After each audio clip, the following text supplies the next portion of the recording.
Hay olores que no se olvidan.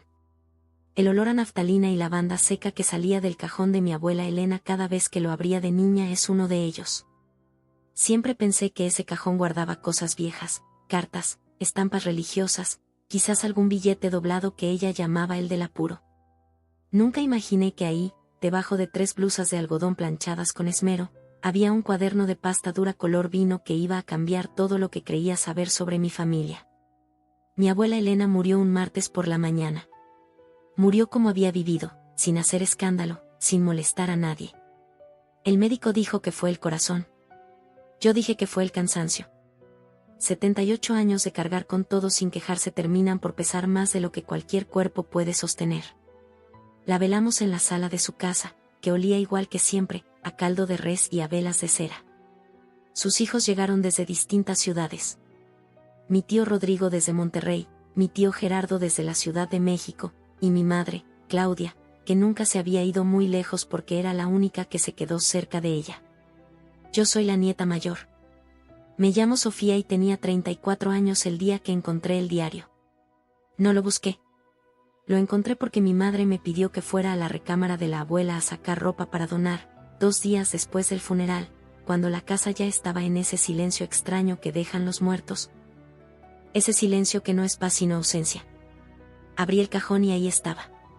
Un cuaderno delgado, con las esquinas dobladas por el uso, con una cinta de tela morada que lo mantenía cerrado. En la portada, con la letra redonda y apretada que yo le conocía de toda la vida, decía una sola línea, para quien tenga el valor de leerlo. Me quedé paralizada. No era un diario accidental. No era algo que se hubiera guardado por descuido. Era un mensaje. Era una decisión. Mi abuela lo había puesto ahí a propósito, sabiendo que alguien lo encontraría después de que ella ya no pudiera ser castigada por lo que decía. Lo tomé con las 2 manos. Lo sostuve como si pudiera romperse o como si pudiera quemarme. Luego miré hacia la puerta entreabierta de la recámara, escuché las voces de mis tíos en la sala discutiendo sobre los muebles, y tomé la única decisión que una persona curiosa y asustada puede tomar en ese momento. Me lo guardé bajo la blusa y salí de la recámara sin decir nada. Esa noche, sola en el cuarto de visitas de la casa de mi abuela, lo abrí. Y el mundo que yo conocía empezó a deshacerse, página por página, con la letra calmada y precisa de una mujer que había esperado toda su vida para hablar. La primera página no tenía fecha. Solo tenía una frase que mi abuela había subrayado 2 veces con tanta presión que el bolígrafo casi rompió el papel: nunca fui la mujer que todos creyeron que era. Seguí leyendo. El diario no empezaba desde su vejez ni desde alguna crisis reciente. Empezaba desde 1971. Mi abuela tenía 23 años. Vivía en un pueblo pequeño del norte del país con sus padres y 2 hermanas. Era costurera, igual que su madre, y según sus propias palabras no era bonita, pero sí era lista, y eso en ese tiempo valía menos que nada. Fue en ese año cuando conoció a mi abuelo Ernesto.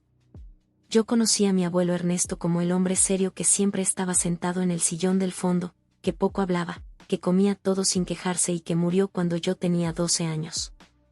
Lo recordaba como algo permanente, como un mueble grande y silencioso.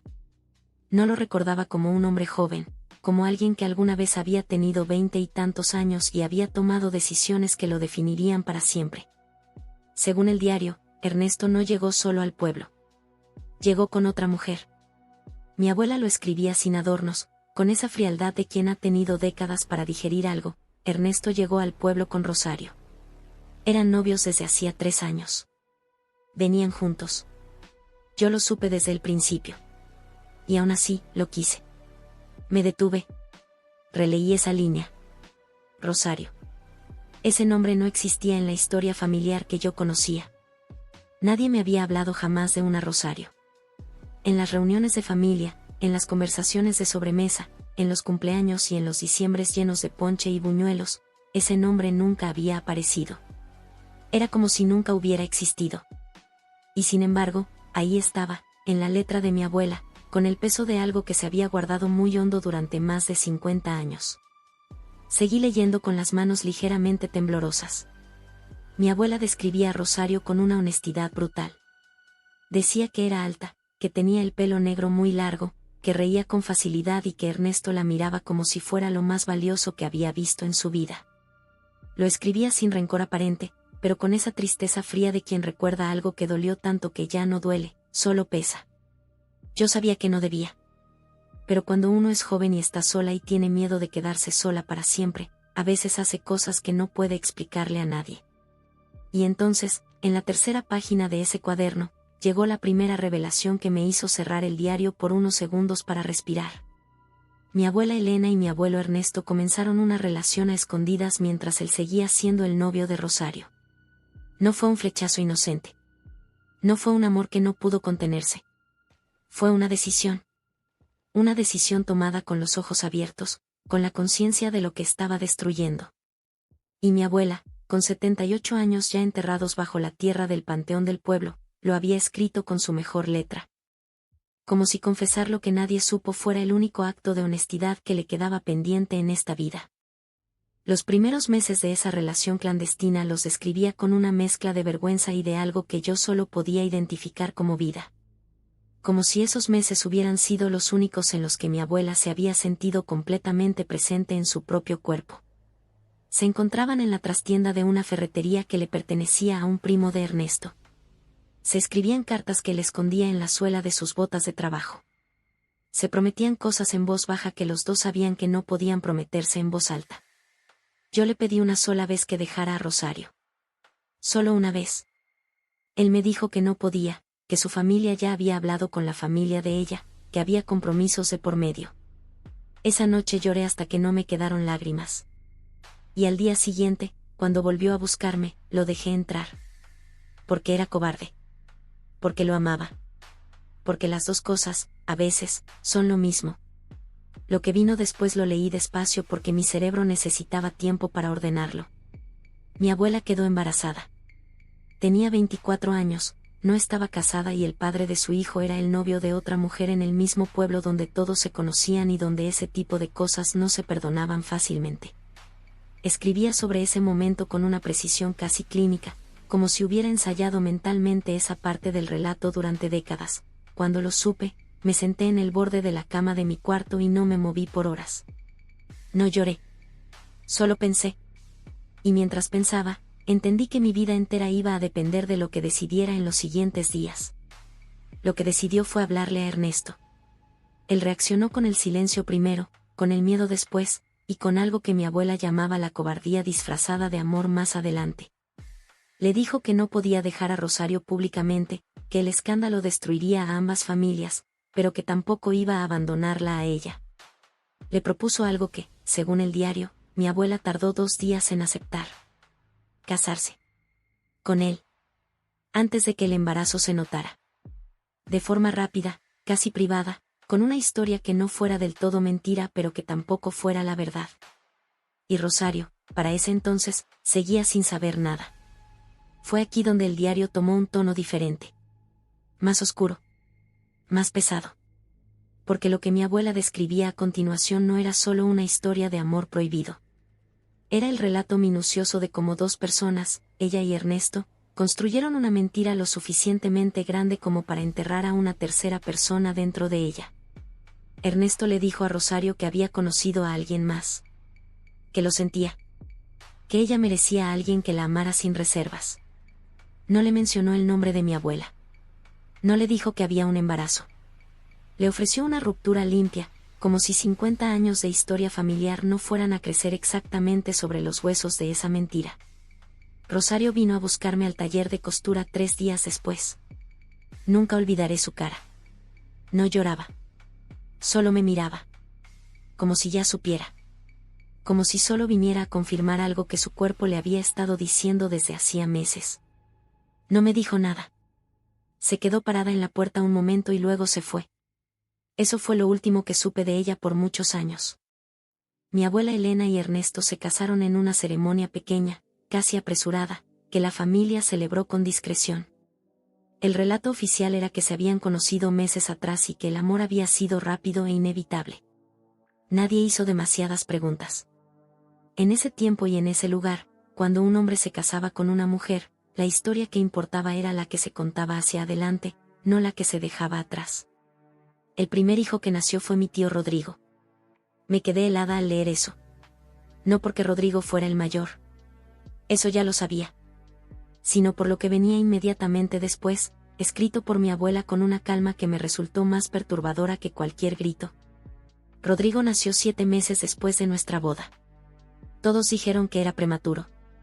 Era mentira. Nació a tiempo. Era el hijo que yo ya cargaba cuando me casé con Ernesto. El hijo que nadie debía saber que existía antes de la boda. El secreto que construimos juntos antes de construir cualquier otra cosa. Eso en sí mismo no era una revelación imposible de asimilar. Muchas familias guardaban ese tipo de secretos. Pero el diario continuaba. Y lo que seguía era lo que hacía que todo lo anterior se viera pequeño. Rodrigo creció. Se convirtió en el hijo favorito de Ernesto de una manera que siempre había incomodado a mis otros tíos pero que nadie había cuestionado abiertamente. Era el primogénito, era el hombre, era el heredero natural de todo lo que Ernesto construyó con los años, que no era poco, una ferretería propia, un terreno grande a las afueras del pueblo. Una reputación de hombre trabajador y honrado que en ese municipio equivalía a una fortuna silenciosa. Pero 4 páginas más adelante, el diario revelaba algo que reorganizó todos los recuerdos que yo tenía de mi familia de una sola vez. Rodrigo no era hijo de Ernesto. Mi abuela lo escribía con una precisión que solo puede venir de alguien que ha cargado ese peso durante décadas. Ernesto lo sabía. Lo supo desde el principio, porque los tiempos no cerraban como debían y él era un hombre inteligente aunque callado. Nunca me lo preguntó directamente. Yo nunca se lo dije directamente. Vivimos con ese silencio en medio de los dos durante 53 años. Lo pusimos sobre la mesa una sola vez, en una discusión que nadie más escuchó, en la cocina de nuestra casa, en 1989. Él me dijo que no quería saber. Yo le dije que entonces nunca se lo diría. Y así fue. Si Rodrigo no era hijo de Ernesto, entonces ¿quién era su padre? La respuesta llegó 2 páginas después, con la letra más pequeña y más apretada del cuaderno, como si mi abuela hubiera necesitado hacer el texto más pequeño para poder escribirlo. El padre de Rodrigo era un hombre casado del pueblo al que yo frecuenté durante unos meses antes de conocer a Ernesto. No fue amor. Ni siquiera fue algo que yo pudiera defender con claridad. Fue soledad, y fue un error, y fue las consecuencias que una mujer carga sola mientras el hombre que las produjo sigue viviendo como si nada. No daba el nombre. Lo había tachado. Con tanta tinta que era imposible leerlo debajo. Dejé el diario sobre la cama y me quedé mirando el techo de la recámara de mi abuela durante un tiempo que no supe medir.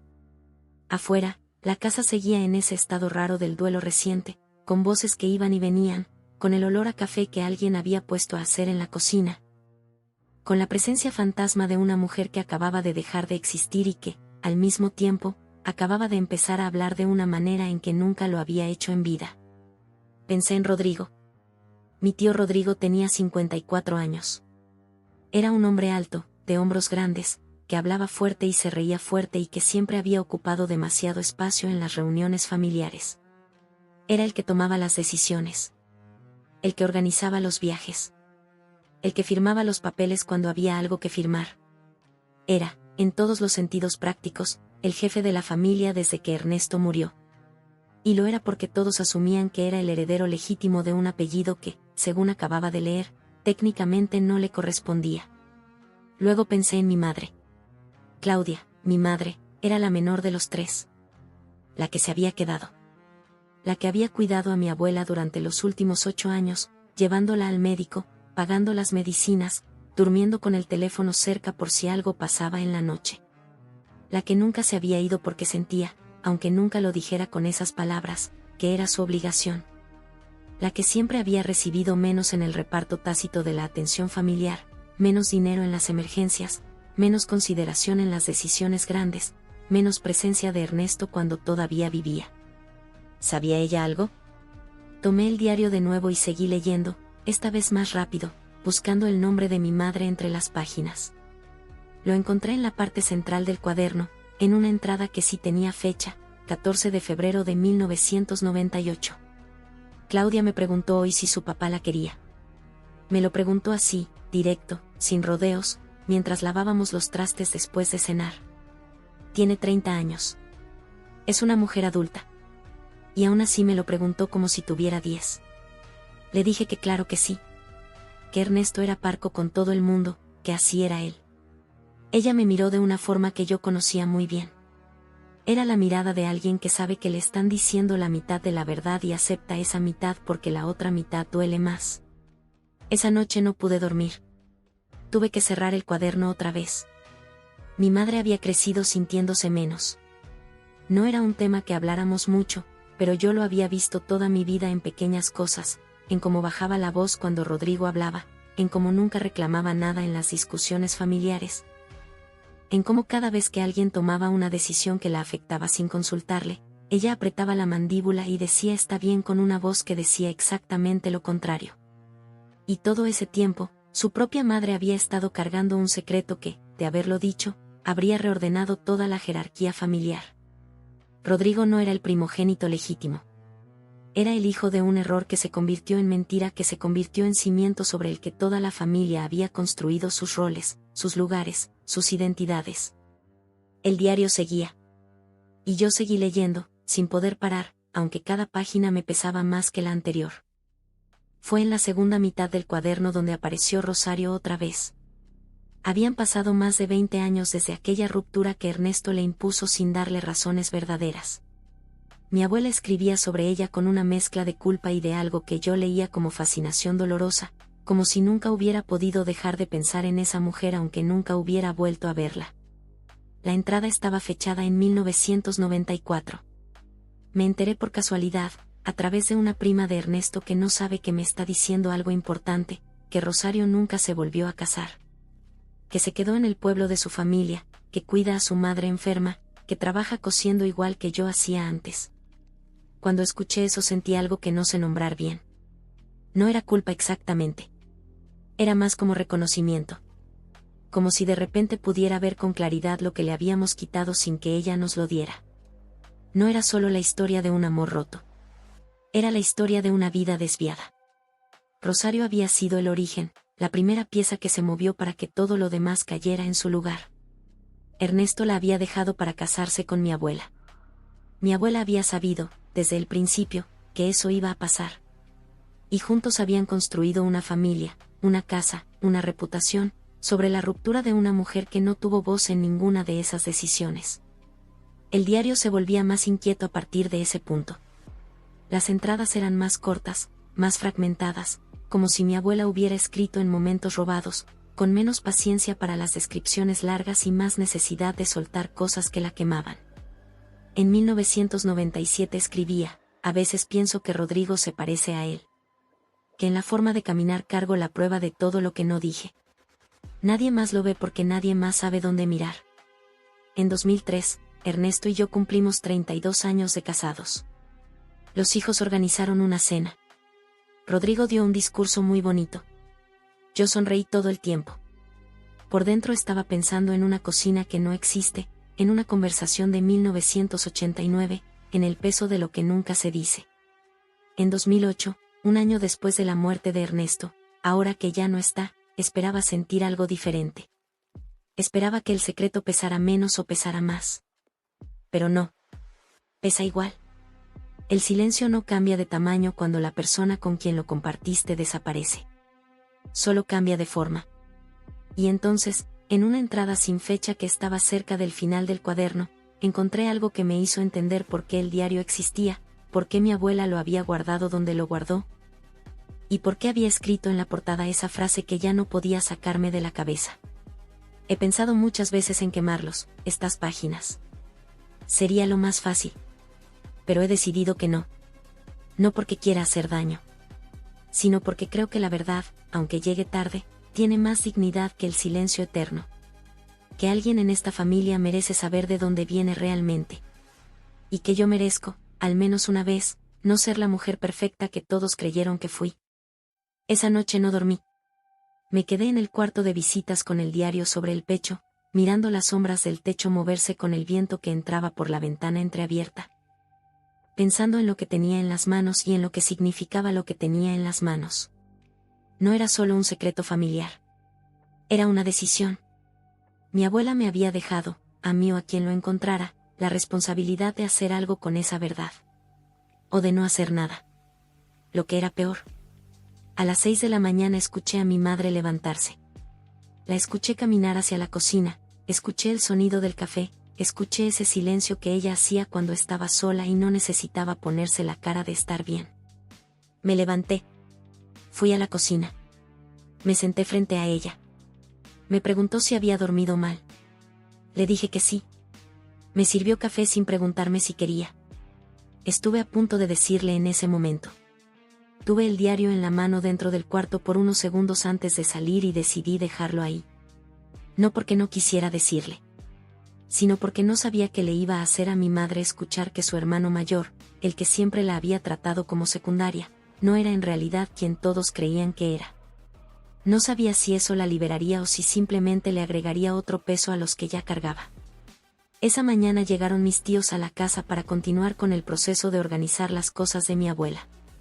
Rodrigo llegó primero, como siempre, como si la puntualidad fuera también una forma de mandar. Llegó con su esposa y con una libreta donde había anotado qué muebles se iban a quedar con quién y qué cosas iban a venderse y qué cosas iban a donarse. Lo había organizado todo él solo, sin consultar a nadie, con esa seguridad de quien nunca ha tenido razones para dudar de su lugar en el mundo. Lo observé durante toda esa mañana con ojos nuevos.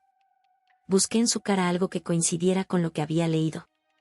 No encontré nada concreto, porque uno no puede ver la genética con los ojos, pero sí noté algo que siempre había estado ahí y que yo nunca había nombrado, que Rodrigo no se parecía a Ernesto. No en la cara, no en el cuerpo, no en la forma de hablar.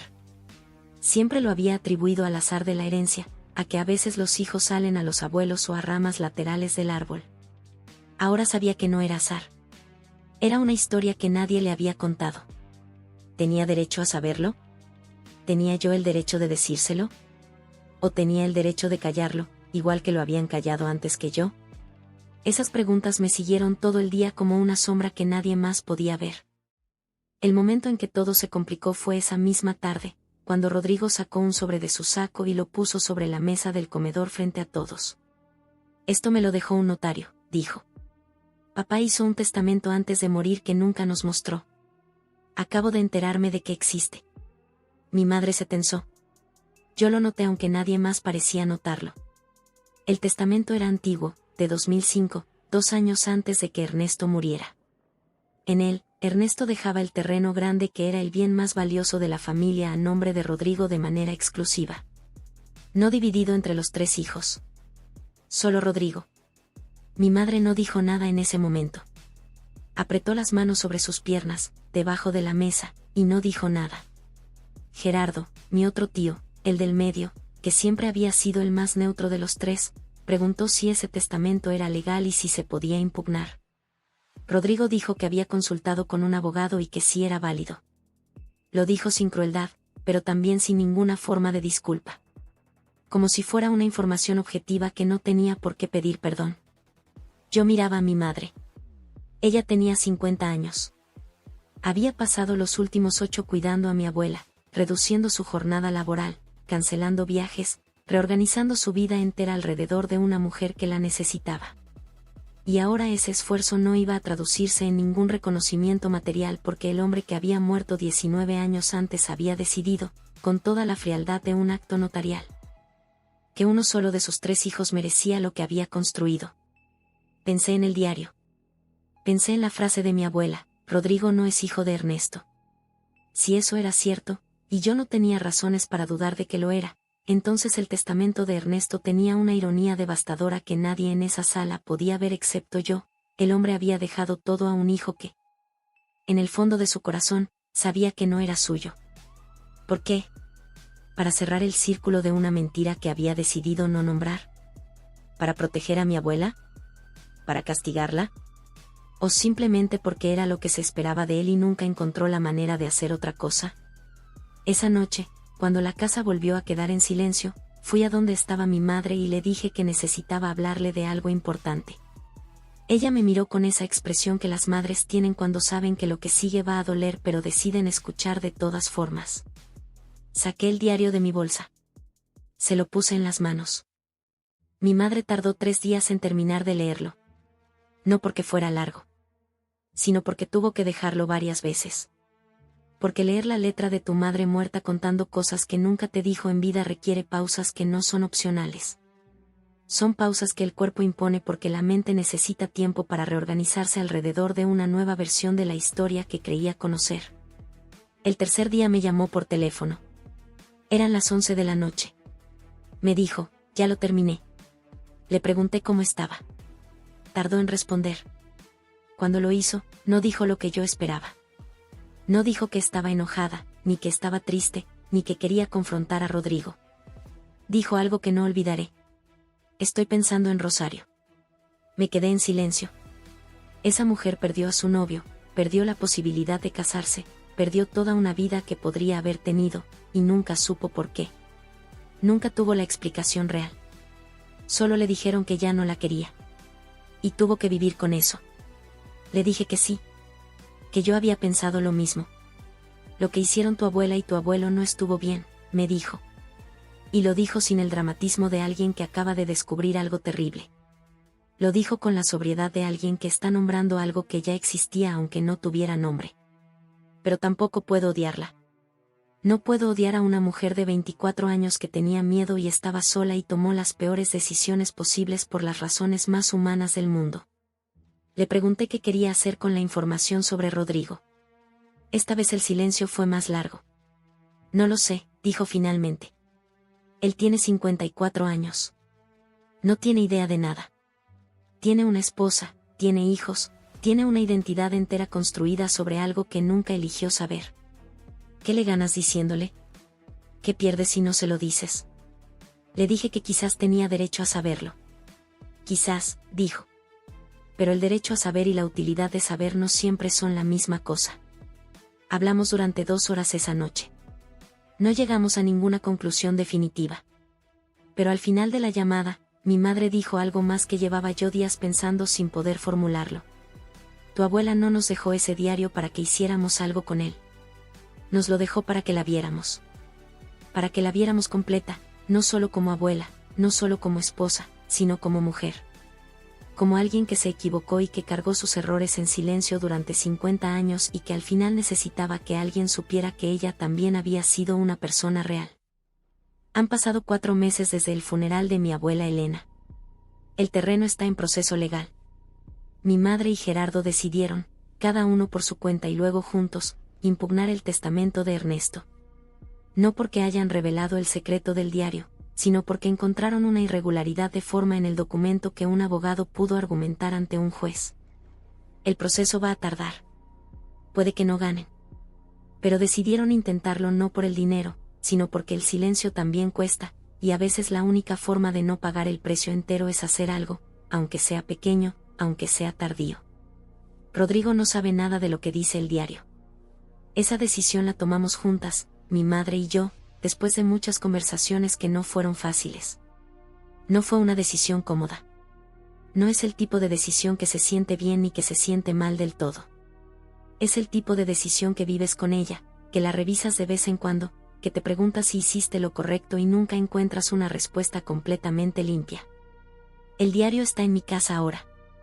En una caja de madera que compré específicamente para guardarlo. No lo escondo exactamente, pero tampoco lo dejo visible.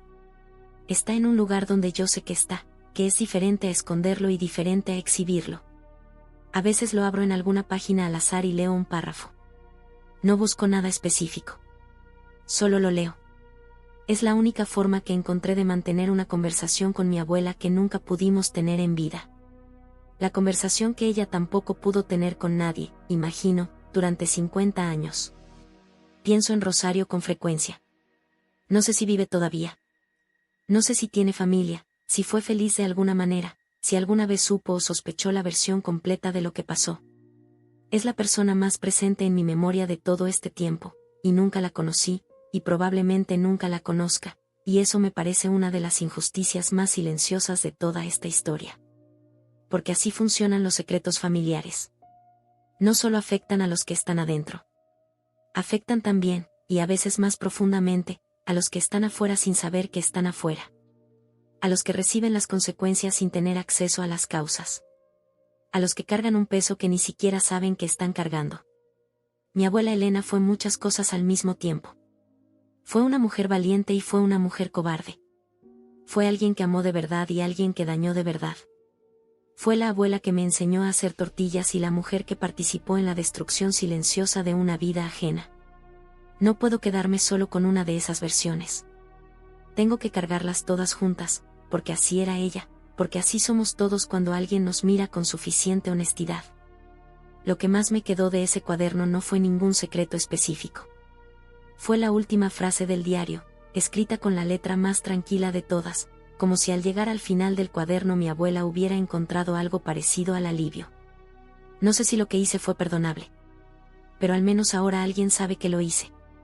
Y eso, aunque llegue tarde, es lo único que siempre quise, que alguien supiera que yo estuve aquí, que viví de verdad, que me equivoqué de verdad, y que lo cargué sola durante toda una vida.